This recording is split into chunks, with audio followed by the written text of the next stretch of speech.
नातेवाईकाला नीट बोलत नाही. तुमची घाण आता मी एवढी दाखवली, मग इथं पैसे कशाचे काय करताय सगळे?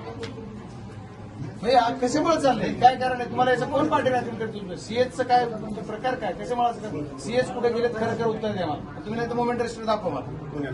नाही, मला मोमेंट रजिस्टर दाखवा. मोमेंटला काय लिहिले तुमचं? दाखवा मोमेंटला. तुम्ही बोलले ना मला, दाखवा मोमेंट. तुम्ही काय बाजू घेतला त्यांची? आरटीसी तिथं मोमेंट रजिस्टर दाखवा तुम्ही. अरे तुम्ही आज किती दिवस झाले ते आले नाही. आरोग्य मला मोमेंट रजिस्टर लिहिलेलं दाखवा ना. बघा, तुम्हाला जेवढं कळत असेल मला तेवढं कळत नसेल, पण मला मोमेंट रजिस्टरला त्यांची नोंद पाहिजे. कुठे ते मला तुमची तो ऑफिसच्या पुढे सीसीटीव्ही आहे का नाही? तुमच्या सीसीटीव्ही कधी इन झाले, कधी आउट झाले दाखवा. कधी आले होते दवाखान्यामध्ये? 8-8 दिवस दवाखाने देत नाही, तो दवाखाना सांभाळतोच कशाला? त्यांना जर घरची कामं करायची असली तर घरी आमच्या जिल्ह्याला वाऱ्यावर कशाला सोडतात? आणि हे चालणार नाही. तुम्हाला काय झालं मला माहित नाही, तर मी आता लोकप्रतिनिधी म्हणून तुम्हाला विनंती करणार आहे सर्वांना, ही पद्धत जी तुमची चालली ती चुकीची आहे. तुम्हाला कोण पाठीराखण करतं, का करते मला माहिती.